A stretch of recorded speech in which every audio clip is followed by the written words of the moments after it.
Okay, Bismillahirrahmanirrahim. Assalamualaikum warahmatullahi wabarakatuh, and a very good evening. Okay, for today we are going to look into the literature review.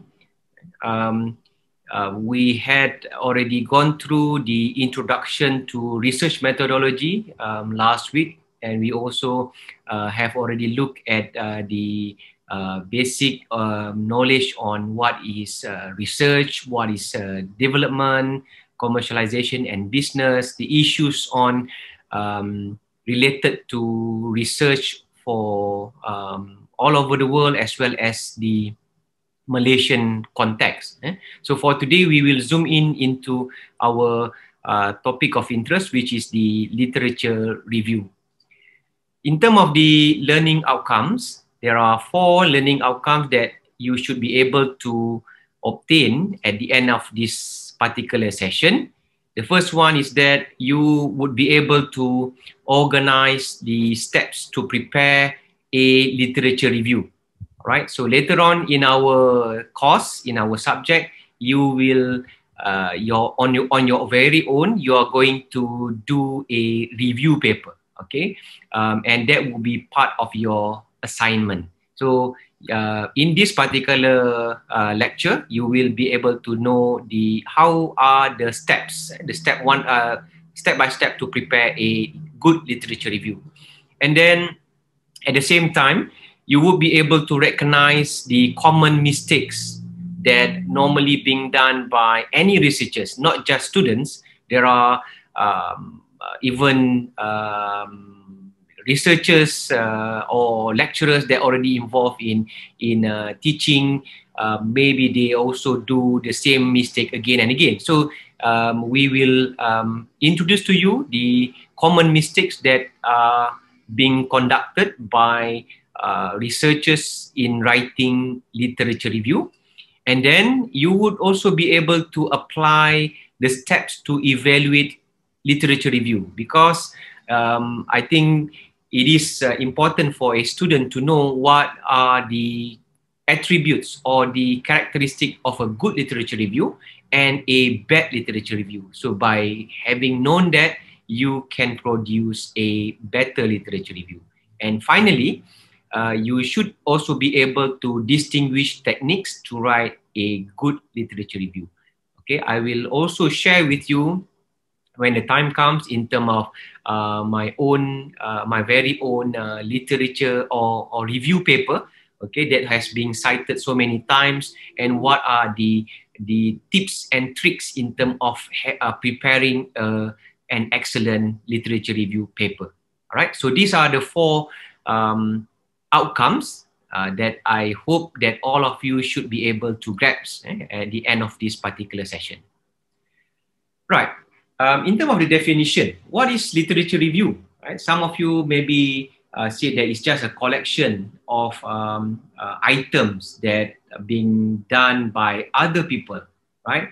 And some of you or some researchers say it's just a method to critically review work being done by other scholars, right? I quote this from Sad Kids Library Guide. A literature review is a discussion of the published information in a particular subject area. So it is like a collection where a collection of knowledge or work being done, and it is being summarized in such a way it is being critically reviewed.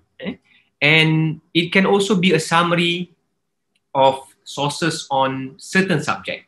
So more often it takes a critical, evaluative approach, showing the relationship between the various writing and how they relate to your own work. Okay, it's not just reporting what has happened, what have been done before. It is also, as being highlighted here, okay, let me just try to use my pen. Critical, the word critical here, meaning that it's not just stating facts, what are happening, but also a critical summary of whether is it a good outcome, is it a bad findings, and it also contains evaluation, and the best one is a good literature review is showing relationship between one work being done by a group of researchers against another findings by another group of researchers, and how they also relate to your own work. Okay, that is what a general definition of what is literature review. You may find other definition in the literature about what is a literature review. Okay, now we look at the purpose. Just now, the definition, right? What is the purpose of having a review? It will demonstrate author's knowledge. So, of course, when you think about it as a student, a master of innovation and engineering design student, what kind of knowledge do you have? For example, like if you are just a fresh graduate, or you have been working for 5 years, 10 years, is it that kind of knowledge in terms of your work knowledge, or the knowledge specific to the area that you are studying? Okay, and it also highlight influential researcher and research groups. So the common question there, the purpose of having a review is to look at what have been done before, by whom, where is it being conducted, when is it being published, for example, why the result is like that, and so on. So by having a literature review, basically you are trying to seek the knowledge, so seeking for the truth, seeking for solution. If you remember in our previous lecture, we have looked at the spiral of knowledge, where in a spiral of knowledge, researchers keep on searching for the truth of trying to get problem solving. So whenever you reach to one stage to another stage, there are more questions coming out. Why is it happening? Why is not like that? Why? What are the factors, and so on and so forth. So having a literature review, it is like digging for more knowledge to be. The more you search, the more thing that you feel that you don't know. All right. Okay, let us look at the other purpose of review. This is coming from Gall, and Gall, 1996.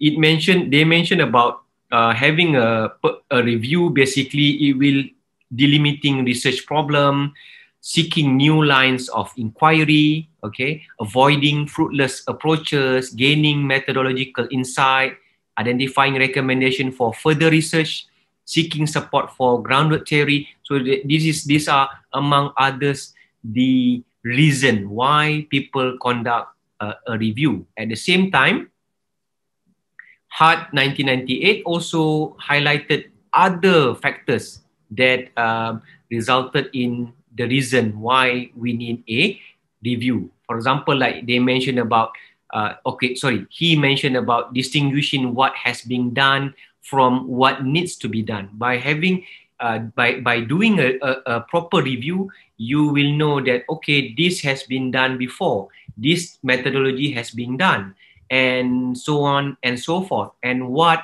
need to be done. Normally at the end of a good literature review, the authors will highlight what are the gaps of knowledge, what need to be done, what need to be done, the recommendation from the review. Okay, and then he also mentioned about discovering important variables relevant to the topic.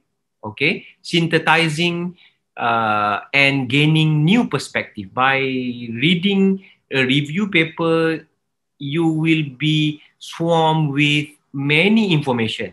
Okay, later we will see how are we going to pick the right information, what is important and what is just information, right? And then identifying relationship between ideas and practices, establishing the context of the topic or problem, placing the research in historical context. For example, like in the case of the technology of a liquid crystal thermography. It's not liquid crystal display. Okay, it goes way back in 1960s, where it is being founded, liquid crystal thermography being founded, and the evolution of the technology until today. Even it is being used for heat transfer, study for gas turbine engine, for aerospace application, right? So the evolution from a simple thermodynamic exercise to a more high-end technology. So in terms of historical context, how the evolution of technology can be mapped, or the trend, the historical background of the technology can be reported in a review. And you can also rationalizing the significance of the problem, enhancing and acquiring subject vocabulary, understanding the structure of the subject, relating ideas and theory to applications, and also identifying the main methodologies and research techniques that have been used. Maybe some people only do simulation, right? And maybe it's about time for what happened if we conduct a real experiment, not just at the lab. We want to expose it to the real situation. So you can actually use or benefits a lot from having a review. And what are the benefits when you want to do a review for your dissertation? Later on, you are going to do your dissertation in this Master of Innovation and Engineering Design program.